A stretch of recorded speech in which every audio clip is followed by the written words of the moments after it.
എനിക്ക് ഇച്ചിരി വിശപ്പിൻ്റെ അസുഖമുണ്ട്. അതുകൊണ്ട് തന്നെ മോർണിംഗ് ഡ്യൂട്ടി എടുത്ത് രാവിലെ ചെന്ന ഉടനെ ഒരു ഗ്ലാസ് ചായ വാങ്ങിച്ചു കുടിച്ച് ചായക്ക് കൂട്ടിന് പഴംപൊരിയും കൂടി ഉണ്ടായിരുന്നു കേട്ടോ.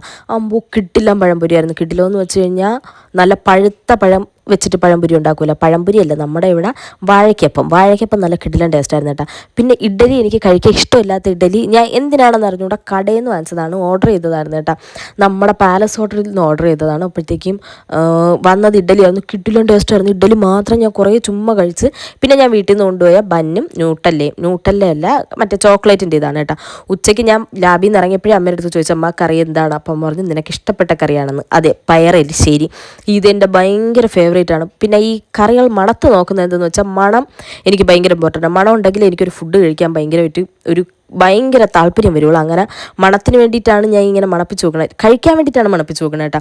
കഴിച്ചപ്പോഴത്തേക്കും എനിക്ക് ഭയങ്കരമായിട്ട് ഇഷ്ടപ്പെട്ടു. പിന്നെ ഞാനും ചേച്ചിയും കൂടി ലുലു പോയിട്ട് കോക്കനട്ട് പുഡിങ്ങും പിന്നെ ഈ കുനാഫ ക്രീമോ അങ്ങനെ എന്തോ അത് അവിടെ വെച്ച് തന്നെ വാങ്ങിച്ച് കഴിച്ച് ഫുള്ള് തീർത്ത്. പിന്നെ വീട്ടിൽ വന്നപ്പോഴത്തേക്കും അമ്മ എന്തോ ഒരു സാൻഡ്വിച്ച് പോലത്തെ സാധനം വാങ്ങിച്ചുകൊണ്ട് വന്ന് രാത്രി ഈ പോപ്കോണും കൂടി